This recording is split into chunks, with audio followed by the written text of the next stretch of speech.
Et bienvenue sur ce live. Bonjour à toutes, bonjour à tous, bonjour à toutes celles, tous ceux qui regarderont ce café hebdo Graines de conscience en replay, un café qui va être consacré aux valeurs et aux besoins et notamment à la nécessité de les connaître et de bien relationner avec. Je vais laisser le temps aux personnes qui seront en live de se connecter. J'espère que vous allez bien, que vous êtes en pleine forme. Et voilà, je m'excuse du retard, j'ai quelques minutes, presque 10 minutes de retard, mais je vais essayer de tenir le timing et de m'arrêter au bout de 30 minutes. Alors, je ne vois pas vos commentaires, comme d'habitude.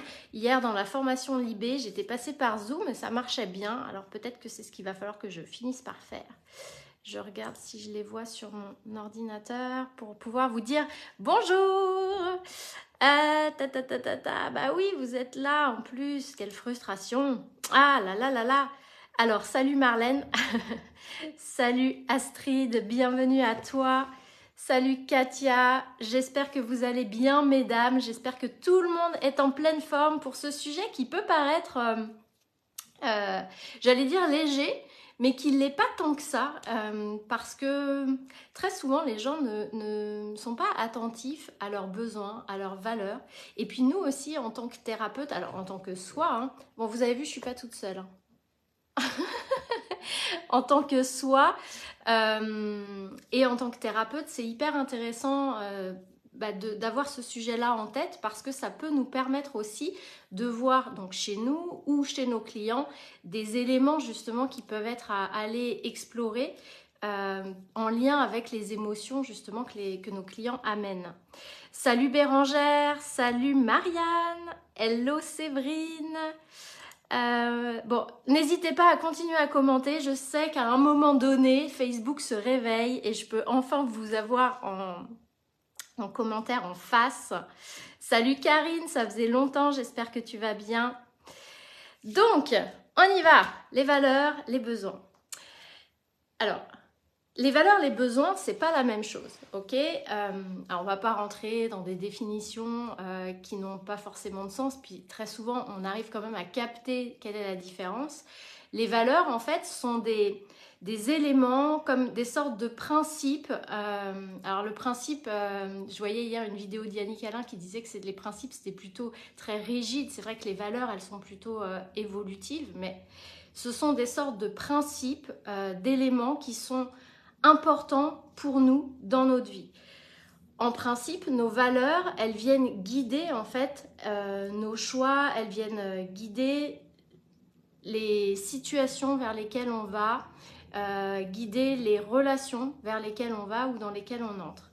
Et le fait d'être aligné dans une situation ou dans une relation avec nos valeurs propres, nos valeurs personnelles, fait que dans cette situation ou dans cette relation, eh bien, on se sent léger, on se sent dans la joie, on se sent dans une situation de bien-être. Et puis le fait aussi, et ça c'est peut-être, non même pas, j'allais dire c'est peut-être plus professionnel, mais non, le fait d'être aussi aligné avec nos valeurs, dans ce qu'on vit au quotidien, fait qu'on va trouver aussi de la motivation à avancer dans une situation ou à avancer dans une relation. Si je suis dans un couple dans lequel mes valeurs sont respectées, dans lequel je suis alignée avec mes valeurs, eh bien je vais avoir plus tendance à avoir envie, être motivée à faire en sorte que mon couple fonctionne si on traverse des crises, etc. Parce qu'il y a une vraie motivation liée aux valeurs qu'on peut avoir en commun avec le partenaire. Pareil dans une relation professionnelle. Les besoins, c'est un peu différent parce que là, on est plus sur du concret, on est moins sur des grands principes, on est plus sur des besoins concrets, des éléments concrets dont on a besoin en fait pour se sentir bien. Abraham Maslow, que vous devez connaître, en tout cas pour les thérapeutes, qui était psychologue, Abraham Maslow a modélisé la pyramide des besoins, donc qui part des besoins physiologiques. Donc là, c'est tout ce qui est manger, boire, se reproduire, dormir, les besoins de base, mais qui sont des besoins réels. Il y a ensuite les besoins de sécurité, donc les besoins en lien avec le fait, par exemple, d'avoir un toit, d'avoir de l'argent, d'avoir la santé. Ça, c'est les besoins de sécurité. Il y a les besoins ensuite d'appartenance, donc là on est plus sur le groupe, la famille, le couple, la relation, etc. Ensuite il y a les besoins d'estime, donc l'estime de soi, la confiance en soi, la reconnaissance, et puis en dernier, en haut de la pyramide, il met les besoins d'accomplissement, donc là c'est plutôt les besoins qui sont en lien avec le sens, avoir du sens. Et moi je vous dis souvent, et je le dis souvent aux thérapeutes avec lesquels je travaille, et c'est aussi tout le fondement de l'approche Libé, c'est que les gens ont besoin de sens, de comprendre et de transcender en fait les choses qui les plombent quelque part à l'intérieur. Salut Maria. Donc les deux, besoins, valeurs, c'est en lien. On va avoir des besoins qui vont être en lien avec nos valeurs, des valeurs qui vont être en lien avec nos besoins. Et puis les besoins vont venir nourrir, enfin les besoins comblés vont venir nourrir aussi nos valeurs. Pourquoi c'est important de les connaître? Et pourquoi c'est important aussi nous en tant que thérapeutes qu'on puisse avoir tout ça en tête quand on travaille avec nos clients et notamment quand on travaille sur les émotions?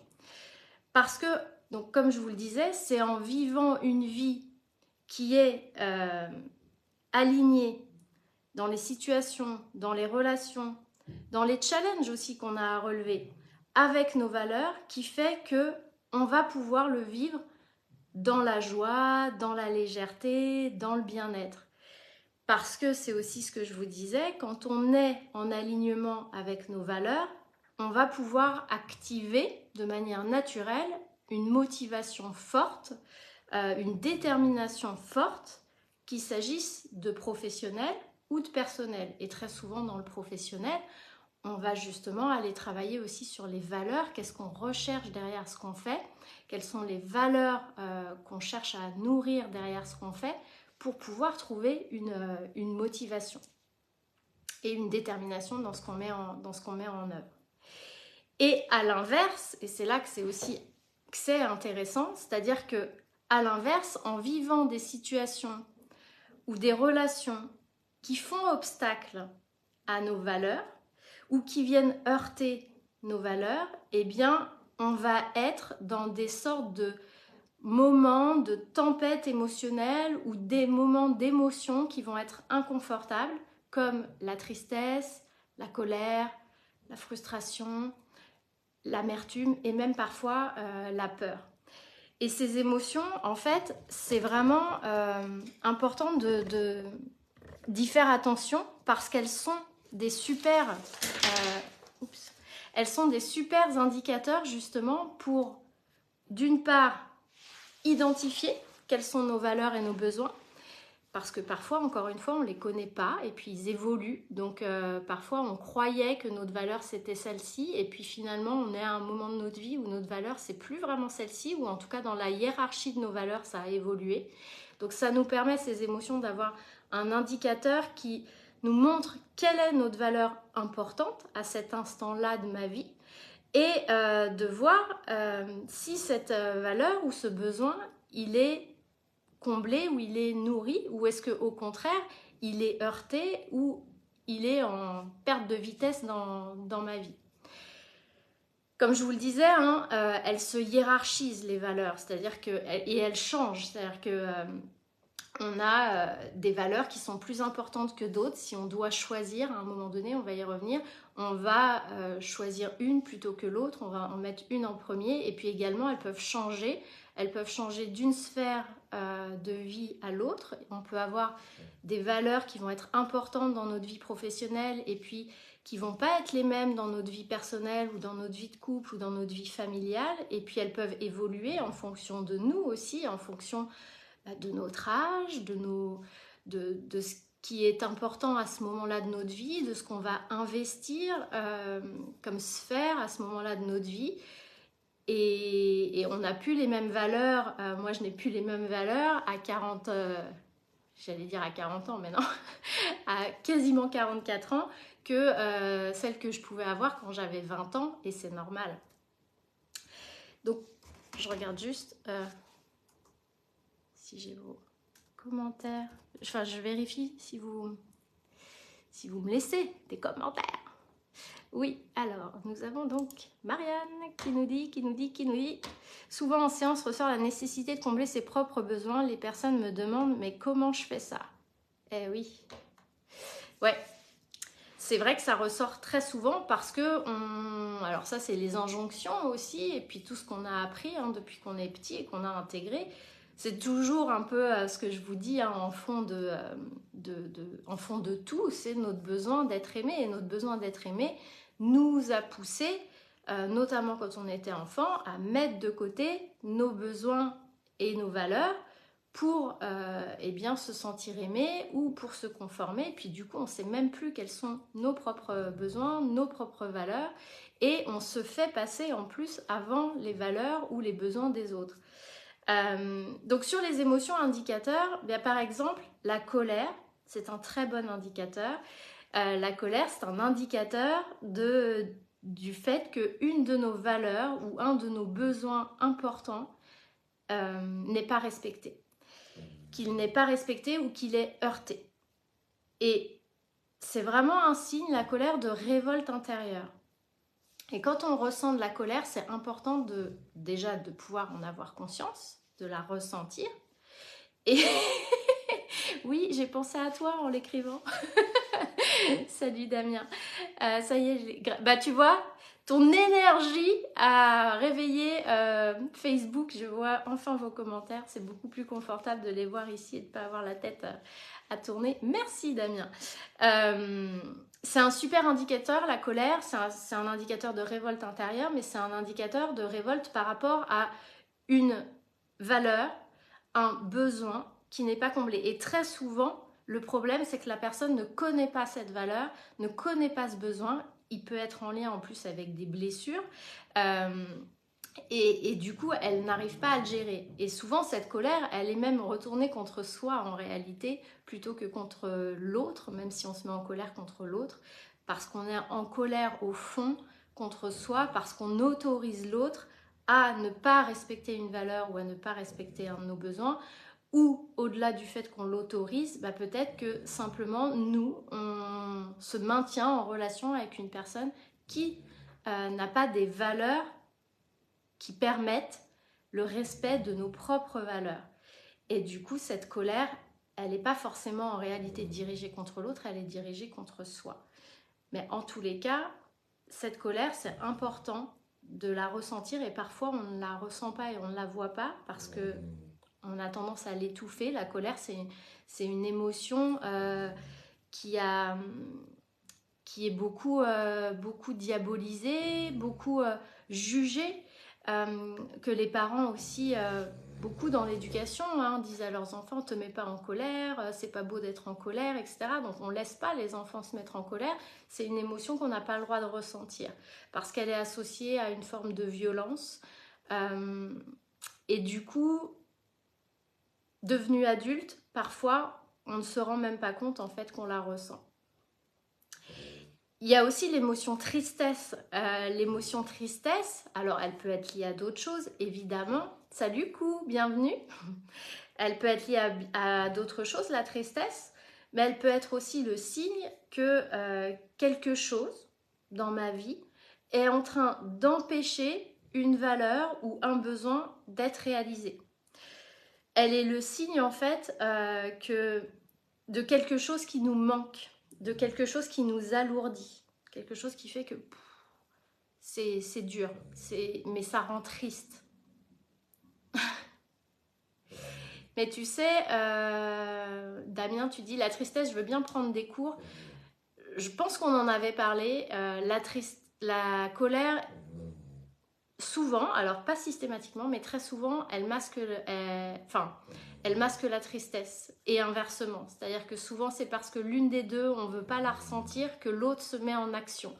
Donc la colère peut être un masque de tristesse parce que la tristesse, justement, comme je viens de le dire, la tristesse, ça alourdit. C'est comme quelque chose qu'on a la sensation de... Loumi, elle ronfle. Quelque chose qu'on subit. Et en en transmutant cette tristesse vers de la colère, eh bien ça nous donne la sensation d'être en action et de ne plus subir, mais c'est nous qui avons le pouvoir. Alors qu'en réalité, bien derrière, c'est probablement la tristesse. Elle est souvent... La colère masque une autre émotion qui est la tristesse. Ben voilà. On est synchrone, ouais, exactement.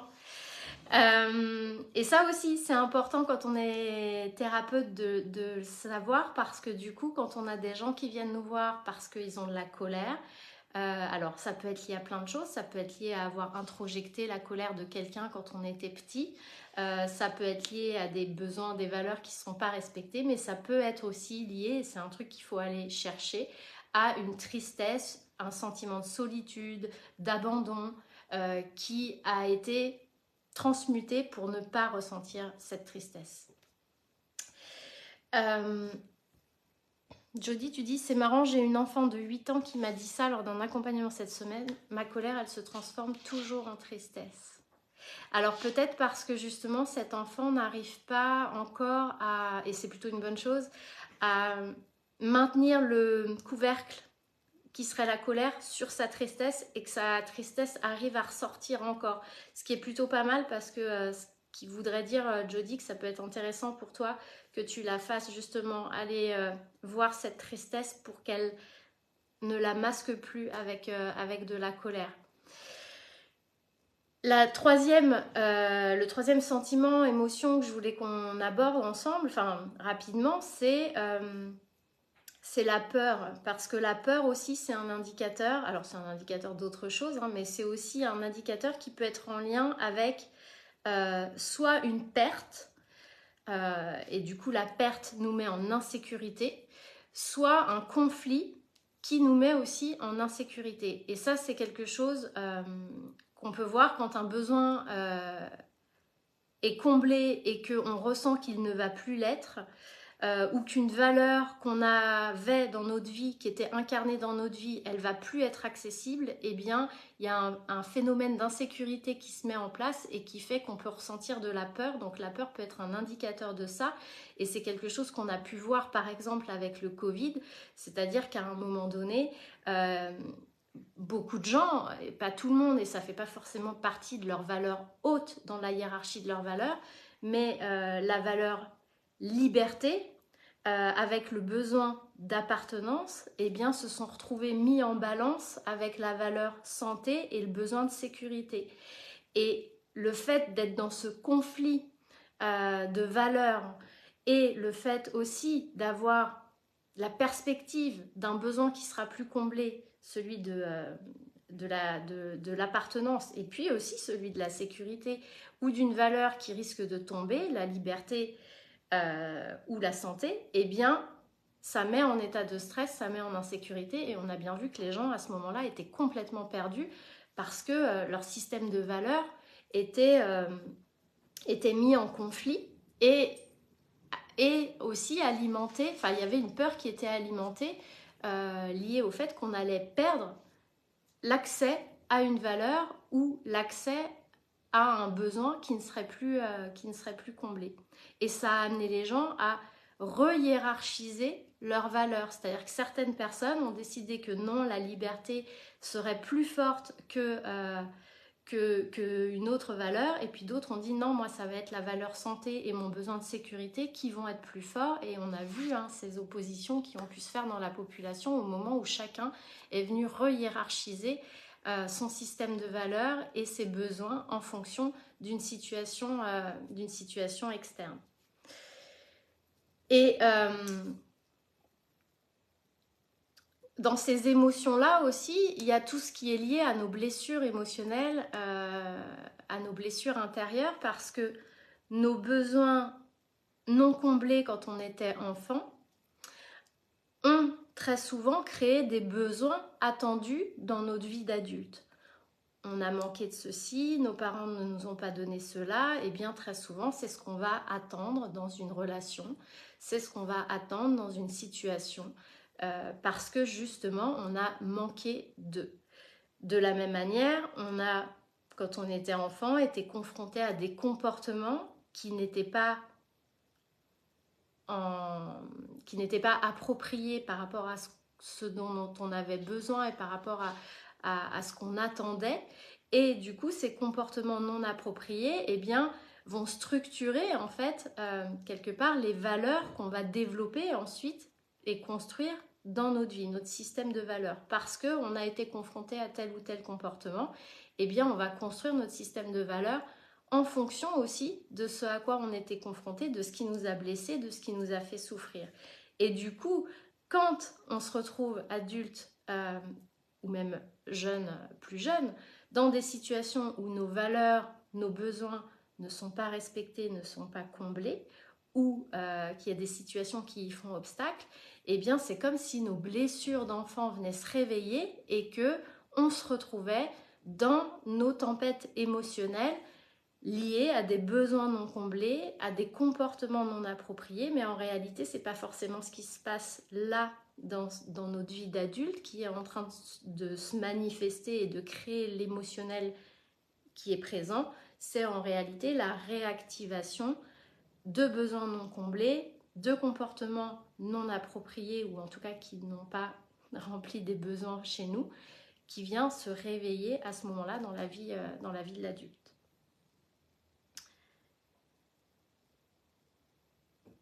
Nos besoins et nos valeurs, je le disais, ils évoluent, ils changent, ils se hiérarchisent différemment en fonction de notre âge, de l'évolution de notre vie, de nos rencontres, des situations dans lesquelles on est, de nos sphères de vie aussi. Hein. Comme je disais tout à l'heure, on n'a pas forcément les mêmes valeurs dans notre sphère professionnelle et dans notre sphère personnelle.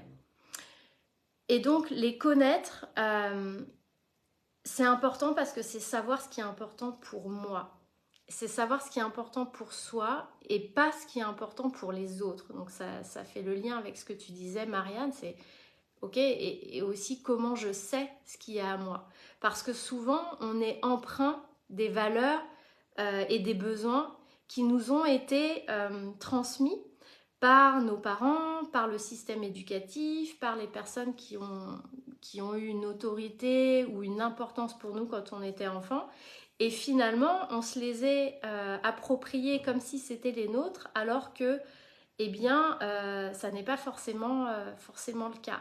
Et puis, les systèmes de valeurs et les besoins de nos parents ou de nos grands-parents étaient liés, on le voyait tout à l'heure avec le Covid, c'est lié aussi à des contextes. On le sait par exemple que les personnes, nos grands-parents, arrière-grands-parents qui ont vécu la guerre, ce sont des gens qui ont vécu le manque, pour qui le besoin de sécurité a été très important et du coup ça a été transmis, ce besoin de sécurité. Et c'est ce qui fait que des générations comme les nôtres, on a parfois des peurs insécures face au manque d'argent qui ne sont pas rationnelles parce qu'en réalité, elles ne sont pas à nous. Ce ne sont pas nos réels besoins, ce sont des besoins qu'on s'est appropriés, qu'on a intégrés et qui ne sont pas les nôtres. Et ça, c'est important de le voir, de voir que ce n'est pas à moi et que et puis de travailler à s'en détacher pour être en lien avec mes propres besoins, mes propres valeurs. Et ce que je vous disais tout à l'heure, souvent nos besoins et nos valeurs sont en lien avec ce qui nous a blessés. Alors, comme je vous le disais, un besoin non comblé enfant va créer un besoin attendu adulte. Un comportement non approprié enfant va créer potentiellement des valeurs adultes. Ça ne veut pas dire que c'est mal. Ça ne veut pas dire que c'est mal, mais par contre, là où il faut faire attention, c'est que le risque, et c'est tout le principe aussi des blessures émotionnelles, c'est que le risque, c'est de faire porter sur l'extérieur la responsabilité de moi me sentir comblée dans mes propres besoins.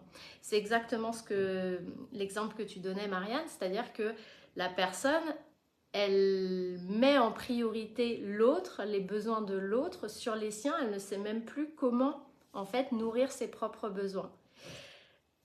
Et on peut avoir, enfin moi bien sûr, même quand on va travailler sur nos blessures émotionnelles, sur notre enfant intérieur blessé, qu'on va libérer tout ça, il n'en demeure pas moins qu'on a vécu des situations, qu'on a été blessé, qu'on a vécu des carences et que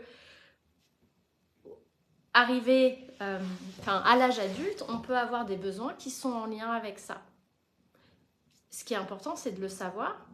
Et ce qui est important, c'est que ça ne vienne pas détériorer en fait les relations. Parce que là où il y a un problème, c'est quand effectivement j'attends tout de l'autre. C'est que l'autre doit complètement venir nourrir mes besoins, alors qu'en réalité, c'est des besoins qui sont liés à mon histoire. Et puis l'autre n'a pas à combler ces besoins-là. Et puis on peut aussi avoir des systèmes de valeurs qui sont différents. Et ça, il faut apprendre à l'accepter. Et du coup, comment on peut les voir et comment on peut les reconnaître, ces valeurs et ces besoins qui sont les nôtres? Eh bien, en s'observant, en observant et en explorant nos émotions. La colère, par exemple, quand je la ressens, eh bien, c'est de me poser la question, ok, je ressens de la colère, j'observe, qu'est-ce qui s'est passé autour de moi, là, avant, ça peut être quelques heures avant, ça peut être même la veille. Généralement, c'est assez proche, notamment la colère. Qu'est-ce qui s'est passé Qu'est-ce qui s'est passé et qui fait que dans ce qui s'est passé, j'ai une de mes valeurs ou j'ai un de mes besoins qui n'a pas été respecté. Et là où c'est intéressant, et c'est intéressant que vous le voyez aussi avec vos clients, si vous êtes thérapeute et accompagnant, c'est que c'est pas forcément l'extérieur qui n'a pas respecté mon besoin ou ma valeur. C'est pas forcément l'autre. Ça peut être moi. Je pense à ta cliente Marianne. Ça peut être moi. Par exemple, quand on s'observe, on peut être en colère parce que ça m'est arrivé moi récemment, donc je vais prendre cet exemple-là. J'ai ressenti de la colère, je ne me suis pas mise en colère, j'étais plutôt en mode agacement, mais je ressentais de la colère et un agacement assez fort parce que eh bien, j'avais mes enfants qui étaient autour de moi, qui m'empêchaient de travailler, qui me posaient des questions, qui venaient me déranger. C'était le mercredi après-midi, ils me sollicitaient, etc. Et je sentais, donc je me suis posée, je me suis dit, ok, pourquoi tu ressens ça? C'est quoi que tu ressens et qu'est-ce qui se passe?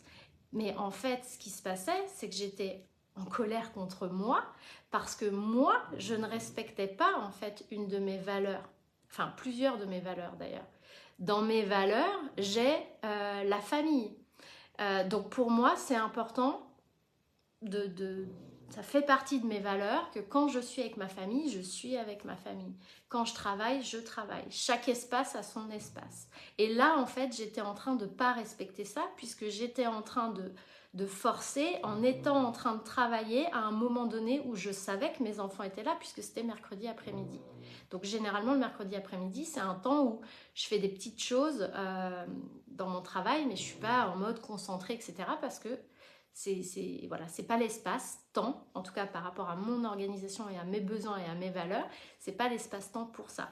Donc en fait, j'étais en colère contre moi.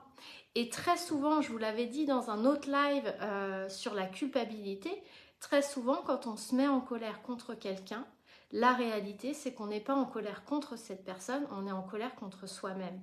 On peut être aussi en colère quand quelqu'un ne respecte pas nos valeurs, etc. On va se dire, ah, je suis en colère parce qu'en fait, il ne respecte pas mon besoin et mes valeurs. Alors, ok, probablement que cette personne-là est pas en conflit, mais en tout cas, dans son comportement, ne vient pas respecter ma valeur ou mon besoin. Mais la réalité, c'est que c'est pas contre cette personne que je suis en colère. Je suis en colère contre moi parce que je m'impose et je reste dans une relation avec une personne qui n'est pas alignée avec mes valeurs.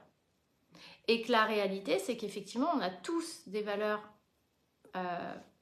encore une fois, qui peuvent être différentes, qui sont hiérarchisées de manière différente. On peut avoir les mêmes valeurs, mais pas dans le même ordre fondamental pour nous. Et quand je suis avec quelqu'un qui n'a pas les mêmes valeurs que moi, eh bien à un moment donné, ça se heurte. Et parfois, ça se heurte trop. Et ça veut dire que c'est compliqué pour nous de relationner de manière proche parce qu'on n'a pas les mêmes valeurs. Et c'est ok, ça ne veut pas dire je ne l'aime pas, ça ne veut pas dire je la juge, ça veut juste dire on a des valeurs qui ne sont pas compatibles, donc on ne peut pas quelque part s'entendre. Et en fait, je suis en colère contre moi parce que moi, je reste dans cette relation, ou je reste dans cette situation professionnelle, ou je reste oui, avec ce compagnon, avec cet ami, avec ce collègue, avec ce job, où en fait je m'impose d'être au contact de quelque chose ou quelqu'un qui n'a pas les mêmes valeurs que moi et qui donc eh bien, me fait souffrir finalement et me désaligne surtout, ce que je vous disais tout à l'heure, me désaligne de ce qui moi me permet d'être dans la joie, dans le bien-être, dans ma motivation, dans ma détermination. Donc c'est cette conscience en fait qui nous permet de nous mettre au contact de nos valeurs et de nos besoins. Moi je sais que quand j'ai compris que mes émotions étaient des indicateurs de mes valeurs et de mes besoins, eh bien ça m'a permis d'aller les déterminer, d'être beaucoup plus observatrice de ce qui se passait en moi pour pouvoir me dire ah là je suis avec une valeur. Là, et parfois on a des valeurs qui vont être qui vont pas être en conflit l'une avec l'autre, mais qui vont avoir du mal à s'harmoniser. Par exemple, moi, j'ai deux valeurs que j'ai toujours eues, deux valeurs importantes qui sont la convivialité et le respect. Ces deux valeurs, enfin, j'ai d'autres valeurs importantes, hein, mais la liberté en fait partie, la famille aussi, je vous le disais, et j'ai la convivialité et le respect. Et je sais que dans ma vie professionnelle, d'avant, quand j'étais salariée, et quand j'étais manager notamment, ça a été deux valeurs qui étaient difficiles pour moi à concilier. Parce que chez l'autre, chez d'autres personnes, c'était des valeurs qui ne pouvaient pas cohabiter. C'est-à-dire que moi, je suis quelqu'un, je peux avoir une relation de proximité très conviviale avec mon autorité hiérarchique, mon manager, et en même temps avoir conscience que c'est mon manager et que, eh bien, voilà, il a une autorité sur moi et que je n'ai pas à contredire ce qu'il me dit, que voilà, voilà, il y a des systèmes dans les entreprises qui fait qu'on doit se comporter. Enfin, c'est pas qu'on doit, c'est que oui, il y a un système hiérarchique qui fait que notre supérieur hiérarchique, ben, même s'il peut être dans le dialogue, même s'il peut être dans la convivialité, ben, c'est quand même lui qui prend les décisions, c'est lui qui a le dernier mot, etc. Et moi, c'est quelque chose que j'arrive très bien à concilier. Convivialité et respect, et c'est même deux choses qui, pour moi, sont importantes à concilier. Et pour autant, il y a des gens pour qui c'est compliqué. Et moi, je l'ai vécu en tant que manager, c'est-à-dire que je me suis retrouvée avec des gens dans mes équipes qui n'étaient pas capables d'avoir, pas capables hein, au sens de bien, mais pour eux, c'était soit l'un, soit l'autre. Donc soit ils étaient dans la valeur respect, mais dans ce cas-là, c'était difficile pour eux d'aller dans la convivialité. Et à l'inverse, des personnes avec qui justement la convivialité se mettait en place, mais alors du coup, derrière, c'était des personnes pour qui le respect n'allait plus avec. Donc du coup, j'étais dans des difficultés après relationnelles parce que la convivialité qui s'était instaurée ne me permettait plus de jouer mon rôle managérial. Donc du coup, je me suis rendu compte que c'était deux valeurs qui pour moi étaient importantes, qui pour moi étaient conciliables totalement, mais qui pour d'autres personnes eh bien, ne le sont pas et qui pouvaient rendre difficiles mes relations. Et ça, j'ai mis du temps à le détecter en fait, que c'était lié aux valeurs que je vivais ces situations-là. Vous voyez? Je ne sais pas si ça vous parle. Donc voilà, c'est important de connaître nos besoins et nos valeurs. Est-ce que vous avez des questions, des commentaires, des partages sur ce sujet ?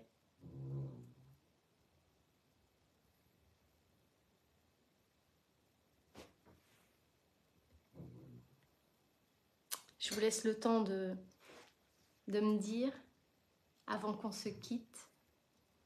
En tout cas pour ceux qui ne poursuivent pas sur Zoom.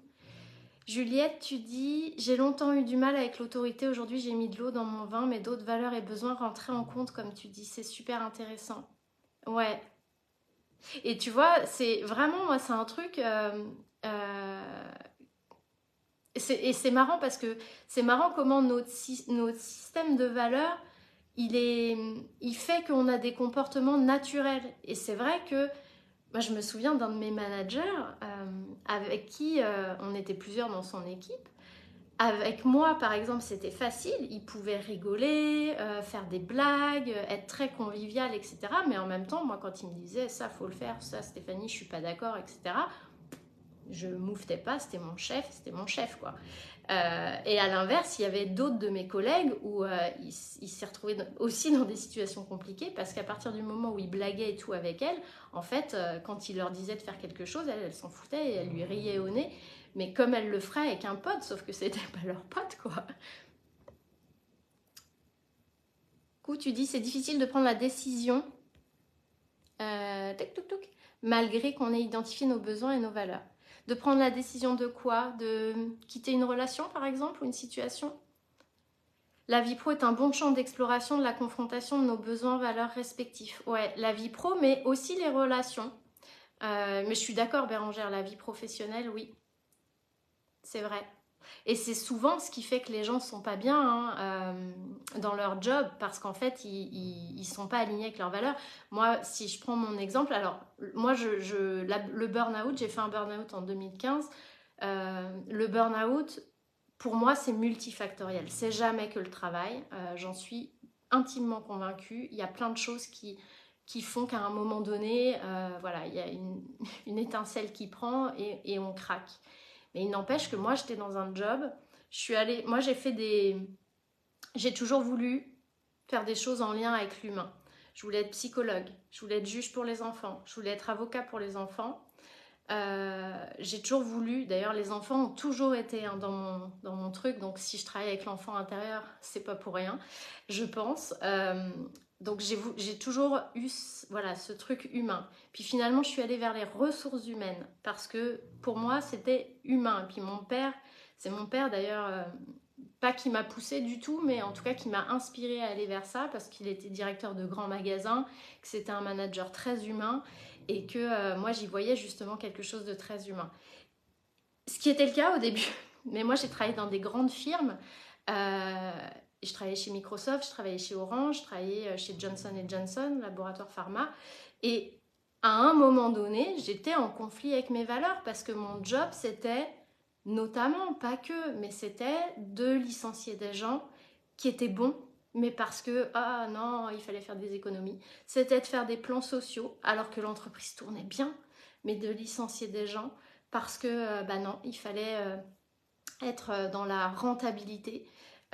Et que pour me remercier d'avoir fait des plans sociaux et d'avoir licencié des gens, on m'offrait des dîners dans des endroits somptueux parisiens. À un moment donné, moi, j'étais plus du tout alignée avec mes valeurs et ça a contribué au fait que je craque. Tout est dit, ce qui est compliqué, c'est dans la sphère familiale. Oui, aussi, exactement. Maria, tu dis, on comprend qu'on est tous différents et n'avons pas les mêmes valeurs. On ne peut pas se comporter avec tout le monde de la même façon. Ben, c'est important en tout cas de prendre en compte qu'effectivement on a tous un système de valeurs différent et que du coup c'est ce qui peut faire qu'on ne se comprend pas parfois et qu'on se retrouve à potentiellement être en conflit.